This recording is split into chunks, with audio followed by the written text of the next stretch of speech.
With NHL Free Agency only hours away from opening, the Edmonton Oilers still have moves to make if they want to get in on the frenzy. On today's edition of Locked On Oilers.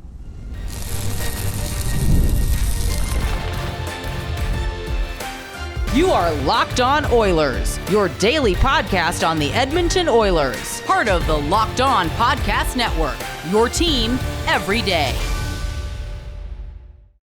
Hello, everyone, and welcome to this Tuesday edition, the morning of NHL Free Agent Frenzy edition of Locked On Oilers. I am your host, Nick Zararis. I just wrapped up my third NHL season as a host on the Locked On Podcast Network, and I want to thank everyone that is making Locked On Oilers their first listen of the day. Locked On Oilers is a part of the Locked On Podcast Network where we've got your team covered every day. On today's show, we are going to walk through the financial logistics of the Oilers entering free agency, which opens later today. And ahead of that, there are quite a few considerations to go over. Number one, most importantly, where their money is presently spent, what lineup holes they have. That's how we're going to open the show. We're going to pivot to talking about the Kasperi Kapanen signing in our second segment. And then we'll tie a bow on this show for today, just evaluating what everything that's happened means so far, and in terms of the Oilers and the NHL at large. So to start things out, the Oilers are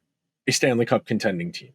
At least as of the moment, they are going to enter next year as one of 5-10 best odds to win the Stanley Cup. As soon as the Cup final was over, they were listed as the betting favorite, but I think we all kind of understood that was based on one idea of what the team was going to look like next year. And based on how the Oilers have moved so far, trading Evander Kane, signing Kasperi Kapanen, signing Trent Frederic, Stan Bowman has identified certain components of the team he feels that need tweaks. And we've discussed quite a bit since the Cup final the idea that the Oilers are in a difficult financial position because teams that are good are penalized by the salary cap. The salary cap exists to drain good teams, of their players. And generally, teams are going to opt to lose lower in the lineup depth pieces over their best players. They are going to go out of their way to accommodate keeping their best players, unless, you get a situation like John Tavares in Toronto or an Aaron Ekblad in Florida, where those guys are going to actively choose to take less than their maximal earning power because they would like to stay where they are. And that brings us to where the Oilers are at right now. Right now, as of the moment of this recording, the Oilers have $11 million in cap space going into next season. They have $54,811,666 committed to forwards. They have $23,487,500 committed to defensemen, and they have $3.6 million committed to goalies. That is accounting for Leon Draisaitl's extension, going from $8.5 million to $14 million per year. That $5.5 million, that's a significant increase. $5.5 million. That's what the Oilers are paying Zach Hyman for next year, is about $5.5 million. So you have that in the back of your mind that we're accounting for Leon's salary increase. And that's accounting for, I don't want to say a light lineup, but a less than impressive, if you will. So I'm going to grab my note sheet here. And yes, if you're watching over on YouTube, this is a legal pad that I occasionally use for writing. I have right now the Oilers lineup for opening night set as Ryan Nugent-Hopkins, Connor McDavid, Zach Hyman. I have a question mark at second line left wing. I have Draisaitl in the middle. I have Victor Arvidsson on the right. Victor Arvidsson, who we all assume is going to be traded as a means of salary cap relief so that the Oilers will have more than the aforementioned $11 million in cap space, bump them up to maybe $15 million or so. Trent Frederic on the left of the third line, Adam Henrique as the third line center, who has also been purportedly considered, I would say, a candidate for a salary dump to free up about, $3 million in cap space. I have Kapanen as the third line right wing coming in at $1.3 million, and we'll talk about that more in our second segment. Vasily Podkolzin, Matthias Janmark, Matthew Savoie to fill out the fourth line. Matthias Ekholm, first pair left defenseman. Nurse and Wallman as the second pair. And then Brett Kulak and Ty Emberson as the third pair, with Stuart Skinner and Calvin Pickard in net. This is a team that has holes. There's no other way to say it. Without a replacement for Evander Kane, without a meaningful replacement for Victor Arvidsson, you can make an argument the Oilers are 2 top 6 forwards short of where they need to be if they would like to be a Stanley Cup contender. And I know we saw Draisaitl play a ton last year with Vasily Podkolzin and Kasperi Kapanen, and to a lesser extent Victor Arvidsson over the course of the regular season. And he got great results. He finished second in Hart Trophy voting, led the league in goals, had a chance, I would say, to lead the league in points, but ultimately petered out towards the end of the year, missed some games because of injury. But by and large, the Oilers had their best case scenario for those depth guys. I mean, they liked what they saw from Kapanen so much last year. They brought him back at a more expensive number than I would have liked to have given him. And we'll talk about that more in the second segment, so I don't want to get ahead of myself. But coming back around to where we're at right now, just talking about the Oilers roster and where their money's at. So they have $11,050,000 in cap space coming into free agency, opening a free agency. We are going to assume Evan Bouchard is taking at least 10 million of that 11,050,000. Just based on his market value, his perceived value, and the Oilers' inclination to sign him to a long-term deal sooner rather than later, it puts the Oilers in a position where you need to get this done now. This is one of the salvos, one of the gestures you can make towards Connor McDavid to say, hey, man, we want you here long-term. We know how much you like Evan Bouchard. We know how much you like playing with Evan Bouchard. He's going to be here for the next 7-8 years. We want you to be here the next 7-8 years. We're going to take care of your guys. We already took care of Leon. We want you to be a part of this. We want you, Evan Bouchard, and Leon Draisaitl to be our big three. We want you to be our guys, and we're going to build the entire team around you in your image. We are going to find complementary, supplementary pieces to fit around your respective skill sets to bring the best out of all of you, and that's going to lead us to our first Stanley Cup since 1990. Now, I think it's important to note the Oilers lineup is missing juice right now. Once you get past McDavid, Draisaitl, Hyman, and Nugent-Hopkins, Victor Arvidsson, who we know the Oilers are actively trying to move to create more cap space. Okay. Let's say you find a taker for Victor Arvidsson. You don't retain any salary. That frees up $4 million. That gets you up to $15 million of cap space. Okay. You're going to give Bouchard 10, maybe 10.5, maybe even 11 million per year. For $4 million, what caliber of player are you going to be able to get to fill out that top 6? And I know there's been a bit of conjecture about Brock Besser. Number one, I think Besser's worth $7 or $8 million in this cap environment where we're going to be operating at $95.5 million next year. Number two, I don't think Brock Besser, and we talked about this on yesterday's show, so for my everydayers, I apologize for repeating myself, but I love Brock. He's one of my favorite players in the NHL, genuinely a really good dude. I have his jersey. I don't think he's a style fit for what the Oilers are struggling with right now. I think he's very similar, in fact, to what Victor Arvidsson brings. He's an okay to average skater. He's got a pretty good shot, but he's not a play driver. He's not going to create offense for himself. He needs to play with a great distributor. And don't get me wrong, the Oilers have two in Connor and Leon, but for $7-8 million that Besser's going to command, you'd be better off trying to maybe find a way to create more space to go get Nick Ehlers for another $500,000 million, because Ehlers can create his own offense. Ehlers is a transition darling and somebody who's capable of that. But right now, once you get past, so in order, Leon makes 14, Connor 12.5, Hyman 5.5, Nuge 5.125, Arvidsson 4, Frederick 3.85, Henrique 3, Janmark 1.45, Kapanen 1.3, Tomaszek 1, Max Jones 1, Podkolzin 1, Matthew Savoie 8.86. Once you get past those first four guys, we are talking about a very barren offense. We are talking about a very weak offense, and this bottom 6 is not where it's going to need to be. And frankly, if the bottom 6 isn't where it needs to be, and we're talking about a team that probably needs to add a top 6 winger, if not 2, after they trade Arvidsson, it becomes really daunting to see how they can possibly upgrade anywhere on this team, let alone sustain what they already had. But we are going to take our first break on today's edition of Locked On Oilers. When we come back, we're going to dive into the Kasperi Kapanen re-signing, and I'm going to tell you why. Even though I like Kapanen the player, I'm not the biggest fan of the contract. Coming up next on today's edition of Locked On Oilers. Summer sports are in full swing, and whether you're all about baseball under the lights, golf on the green, high-stakes soccer, or the WNBA, FanDuel is the best way to make every game even more exciting. You're already following the action. Why not make it a little more thrilling? With FanDuel, you can get in on the game while your friends are getting sunburned at the beach. FanDuel makes it so easy before the game starts and after tip-off or first pitch. I've been using FanDuel to track my favorite matchup, and the app keeps it fresh with new daily promotions and fun ways to bet. The FanDuel app is easy to use, fast to pay out, and makes even regular season games feel like must-watch events. Whether I'm placing a same-game parlay or watching a bet right into the ninth inning, FanDuel makes me feel like I'm a part of the action. And now, if you're new to FanDuel, new customers can bet just $5 and get $150 in bonus bets if your first bet wins.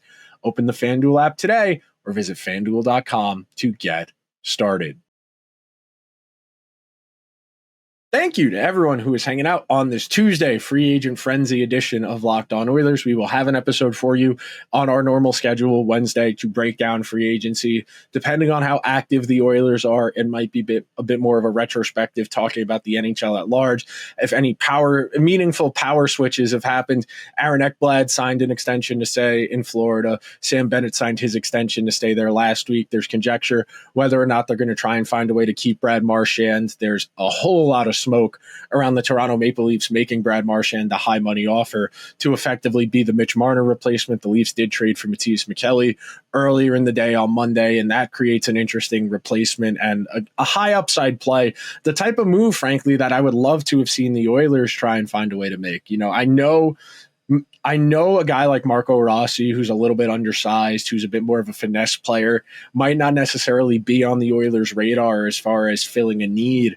But when I look at that type of player who is younger, who has upside and more potential to tap into, I think about what he could do playing with a McDavid or with a Draisaitl, and it's hard not to be enticed into the idea of rolling the dice in that restricted free agent trade market. Maybe you want to make an offer sheet for Will Cooley. Maybe you want to try and swing a trade for somebody like a Marco Rossi or Will Cooley's rights to try and fill out your lineup, because the free agent market, it's relatively barren. And that brings us to Kasperi Kapanen. And look, I was very optimistic about the Kapanen signing in season, coming off of waivers. I thought that's exactly the type of move the Oilers needed at the time. If you'll recall, both Zach Hyman and Connor McDavid were injured at that point, and they needed a forward. They only had 10 forwards on the roster that day. I believe they ultimately called up Noah Phillip as well, and Noah Phillip and Kasperi Kapanen filled out the rest of the lineup that night. But Kapanen, for what he is a solid NHL player.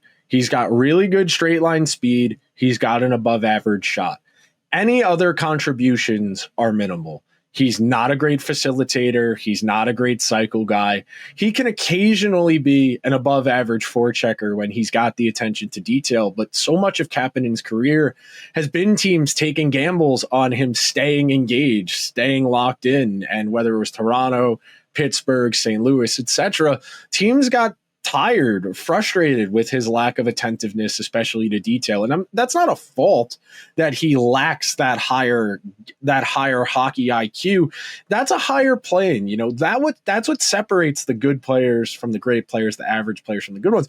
If you have that unrelenting commitment to use your skills as much as you can, it opens doors for you. It keeps you in the league. And I said this back in, I want to say, November or December, after Kapanen had been on the Oilers for a month or so. He was trying really hard. He looked very engaged. And at the very least, he was going to buy himself another season in the NHL, because based on the logic that the Oilers, who went to the Stanley Cup final, again, saw enough in Kapanen that they wanted to keep him in the lineup for 50, 60 regular season games and played a decent chunk, though not all of the playoff games. That's enough to tell a bad team, hey, this guy has something left here. This guy could play for us. If he can play for the Oilers, he's capable of playing for us. And that brings us to the Oilers' decision to re-sign him for $1.3 million for one more season. And at face value, it's not bad. At face value, $1.3 million for a guy who will give you 20 points, kill penalties, that's fine. If Kapanen gives you 10 goals next year at that number, you're ecstatic. You feel like you did well. The problem, and I think we can draw some comparisons and some conclusions, is that when you start paying just above market value for your depth, that's where you run into issues. Corey Perry made a little bit more than I thought he was worth last year, though he ultimately proved me wrong, scoring 19 goals in the regular season, 10 in the playoffs. I thought based on the production they were going to get from Adam Henrique, they were probably overpaying him. I think they're overpaying Janmark by a couple $100,000. And in a vacuum, each of those contracts is not a lot of money. All three of those guys made less than $2 million last year. But you may, except in the case of Henrique. Henrique was $3 million, but Henrique was making less than half of what he was making on his previous contract. With all of that said, when you're paying $250,000 more for this guy, $400,000 for that guy, $400,000 for that guy, that slowly adds up. And you do that 4, 5, 6 times, really quickly, you're at $2.5, $3 million. And the type of player you get for $3 million is nothing special. Adam Henrique was a $3 million player last year, and he was a slightly below average third line center. And he was fine. He wasn't terrible, but he wasn't what the Oilers got in the playoffs the year before. And he didn't have the shooting luck he had the year before, but he was good enough.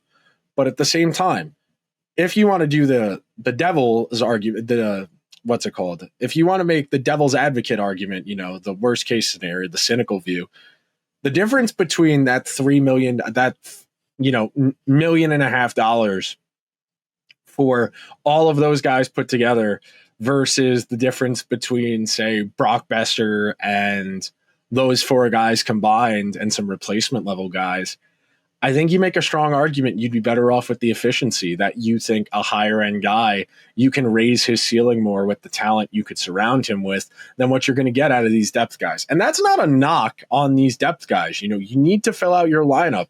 Your Connor Browns, your Matthias Janmarks, your Adam Henriques, those are the guys that get you through the meat and potatoes of the regular season. Those are the guys who have to play 14 minutes a night in the regular season. And then as the playoffs go along, they watch their minutes tick down one by one by one, the deeper you get into the postseason. And again, you need depth. Depth is unquestionably an integral part of any Stanley Cup contender. You see the roster the Florida Panthers were able to assemble have that Anton Lundell, that S2 Luosterainen and Brad Marchand line be the first line ever to play, I think it was 200 even strength minutes and 100 even strength minutes in the playoffs. And they were dominant in their minutes, goal scoring wise, and put themselves in a position where they were able to dominate games. And that was their third line. And that wasn't even to get into the fact they can play Reinhart with Barkov, with Verhaeghe, and then you still have Kachuk, and you still have so many guys floating around to make you uncomfortable. The Oilers are paying top of the market for Leon Draisaitl. We're going to assume they're going to be paying close to top of the market for Evan Bouchard and Connor McDavid.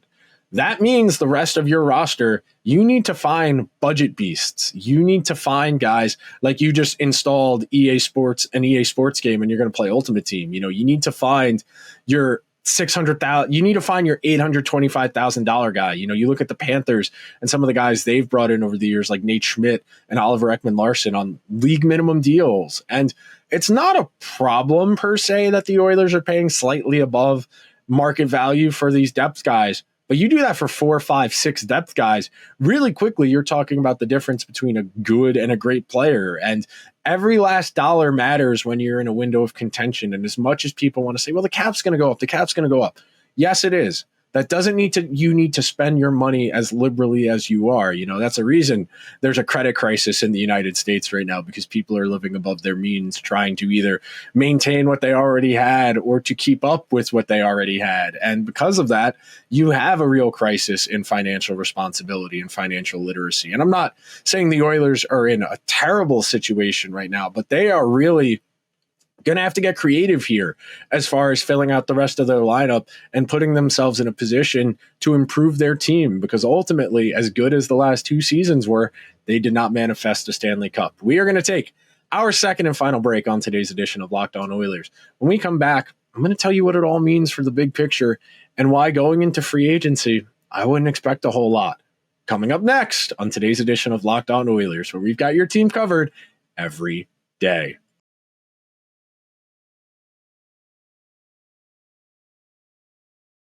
Hello, everyone, and welcome to this Tuesday edition of Locked On Oilers. I want to thank everyone that is making Locked On Oilers their first listen of the day. I know when I'm getting my brain going in the morning, it is an integral part of my day, whether it's one of my podcasts in my rotation or if it's just music.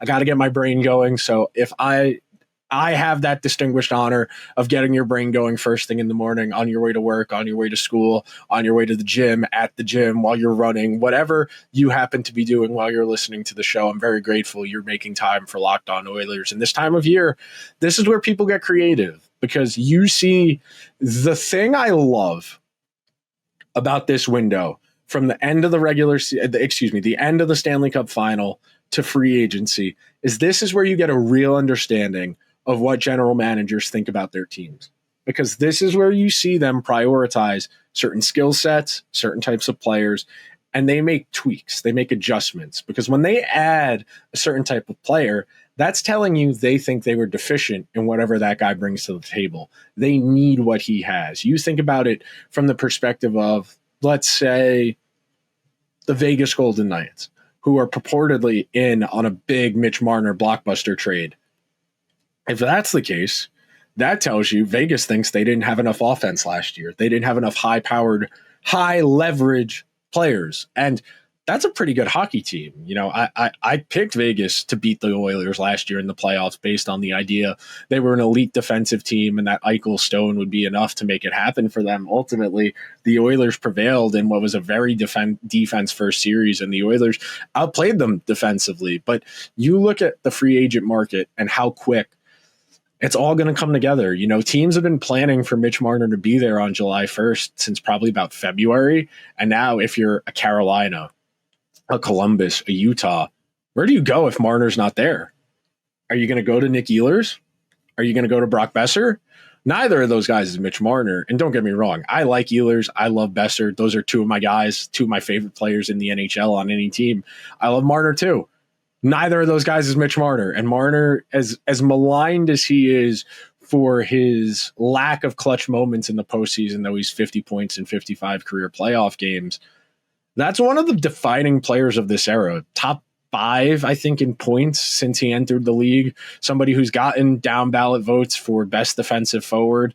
That's a great player. And as much as people are frustrated with him in Toronto, any hockey team would be better off having him. So if you can't make that move, what are you going to do? You're going to go buy a bunch of mid-tier and lower-level guys to kind of fill in the gaps to try and recreate him in the aggregate, to quote Moneyball? No, you're not. And that brings us to the Oilers' conundrum here. The Oilers undoubtedly need more forward talent. It came across in the Stanley Cup final that they lacked the requisite depth. And yes, some of that was the injury to Zach Hyman. You think if you have Hyman, maybe that's the difference between winning and losing one of those games in the final. Maybe you get to a game 7, maybe even win the whole thing if Hyman's healthy and your power play is running at more than 15, 20%. You know, if you're closer to that 30% conversion rate for your power play because Zach Hyman's healthy and he's working the net front, that's a vastly different Stanley Cup final, but you can't do ifs, ands, or buts this time of year when you have to account for corrections and you have to try and figure out solutions. And the Oilers are not in a great position as far as their flexibility. That's not to say they don't have a good team. I think the Oilers, even if they were to run back effectively the same group with an Evander Kane replacement, they'd be a playoff team. They'd probably be able to win a round or 2, maybe even 3 again. But this is a team that needs another high-end forward. Not necessarily a superstar. I don't think they're going to be in the market for a Mitch Marner. They're not going to have that kind of money. I don't even think they're going to be in the market for a Brock Besser or a Nick Ehlers. But the Oilers have a good team. The goal, and the hardest thing to do in hockey, is to go from being a good team to a great team. They're going to have opportunities to improve the team. Now, can they create the requisite cap space to make more additions? Can they find another $1.5 million, $2 million here and there? Can they trade Arvidsson? Can they trade Henrique? You know, you trade both those guys, that's $7 million, and then you're up to $18 million in cap space. And if you give Bouchard 10.5, okay, $7.5 million. We can get 2 roster players for $7.5 million.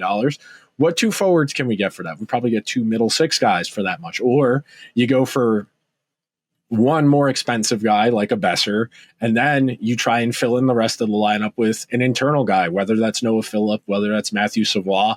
you try and find a way to fill in that gap. And that's something I do think the Oilers are going to start to feel the pinch of going forward, that they don't necessarily have the most robust pipeline of young pieces in the system down in Bakersfield, or guys they've drafted who they hold the rights to, who are going to be able to jump into spots at that entry-level contract number. And it's really one of the tricks to staying alive as a contender is you find guys who are cheap. And sometimes that's entry-level guys, and others that's reclamation projects. That's buy lows like Ekman Larson, like Nate Schmidt. Last year the Oilers tried doing this with Skinner and Arvidsson, though those guys weren't necessarily true bottom of the barrel. They weren't cheap. Skinner was 3.5, 3, Arvidsson's 4. Those aren't necessarily cheap, but at the very least, those are buy low candidates. That wasn't the top of the market. They didn't go out there and try and sign Tarasenko for $6 million per year. They're probably not going to be in the market for a Nick Ehlers or a Mitch Marner,